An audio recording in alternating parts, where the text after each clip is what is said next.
మనం ఇక్కడ ఆరాధన అంతా ఎందుకు చేస్తున్నాం? హల్లెలూయా స్తుతి స్తోత్రాలు ఎందుకు చేస్తున్నాం? ఎందుకు పాటలు పాడుతున్నాం? ఇదంతా కూడా ఒక డ్రిల్ అండి. ఒక మిలిటరీ సెలక్షన్ వెళ్ళాలంటే వాళ్ళకి ముందే నేర్పిస్తారు, డ్రిల్ నేర్పిస్తారు. డ్రిల్ నేర్చుకోకుండా వారు అపాయింట్ చేసుకోరు. అదే విధముగా మనం ఇక్కడ ఏ డ్రిల్ అయితే చేస్తున్నామో, ఏ ఆరాధన అయితే చేస్తున్నామో, అదే ఆరాధన పరలోక రాజ్యంలో కంటిన్యూ అవుతుంది. ఇక్కడ మనము ప్రభువా నాకు అది దయచేయి ఇది దయచేయని ప్రార్థన చేస్తున్నాం కదా, అవి ఏమి అక్కడ ఉండవు. అక్కడికి వెళ్ళేది ఒకటే ఆరాధన. దేవుని స్తుతి స్తోత్రాలు, దేవుని నామను గొప్ప చేయడము, అదే అక్కడ ఉంటుంది. కానీ ఇంకా ఏమీ పరలోకంలో ఉండదు. దేవుని ఆరాధన చేయడం అనేది ఇక్కడే నేర్చుకోవాలి. పాట పాడుతున్నప్పుడు పాట యొక్క అర్థం నీకు తెలుసా? ఆ చరణం యొక్క అర్థం నీకు తెలుసా?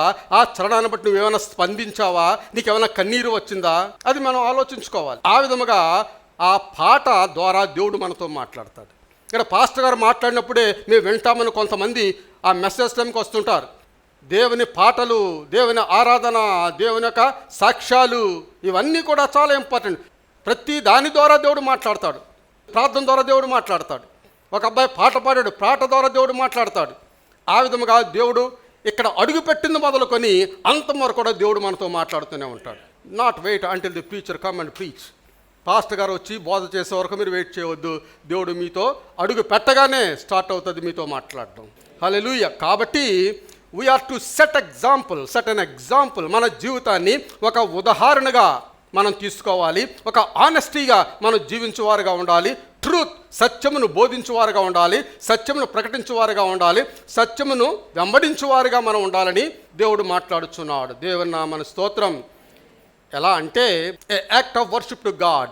మనం సత్యముగా జీవిస్తున్నామంటే దేవుని ఆరాధన. మనం నీతిగా జీవిస్తున్నామంటే దేవుని ఆరాధన. దేవునికి పాటలు పాడుతున్నామంటే దేవునికి ఆరాధన. మనం ప్రేమగా జీవిస్తున్నామంటే దేవునికి ఆరాధన. మనము దీర్ఘశాంతముతో ఉన్నామంటే దేవునికి ఆరాధన. మనం ఆనందంగా ఉన్నామంటే దేవునికి ఆరాధన. ఇదంతా కూడా దేవునికి ఆరాధనే ప్రియులారా. పాట పాడేటప్పుడు సంతోషంగా పాడాలి. అంతరంగంలో సంతోషం బయటకు రావాలి. ఆ విధముగా దేవుని ఆరాధించేవారుగా మనము ఉండాలి. క్రీస్తు మనలో ఉంచిన శక్తి ద్వారా ఆయన వాక్యాన్ని మనం అర్థం చేసుకోగలం. దేవుడు మనలో ఒక శక్తి ఉంచాడు, ఒక పవర్, ఒక శక్తి మనకు ఉంచాడు. ఆ శక్తి ద్వారా దేవుని వాక్యాన్ని మనం అర్థం చేసుకోగలవారమై ఉన్నాం ప్రియులారా. అది ఎలాగ అర్థమవుతుంది అంటే దేవుని వాక్యము ఆది కాండం నుండి మేము చదువుకుంటూ వస్తున్నాం. నిర్గమకాండంలోకి వచ్చాం. చాలా పత్రికలు, చాలా సువార్తలు కూడా చదువుకుంటూ ఉన్నాం. అది చదువుకోవడం మాత్రమే, అంతవరకు మాత్రమే. కానీ నిజముగా are we motivated by the word of God? దేవుని యొక్క వాక్యం ద్వారా మనం ప్రభావితం చేయబడ్డామా? ధ్యానించిన వాక్యాన్ని బట్టి, మనం పలికే మాటలను బట్టి ఏమైనా ప్రభావితం చేయబడ్డామా? అది మన హృదయంలో ఆలోచించుకోవాలి.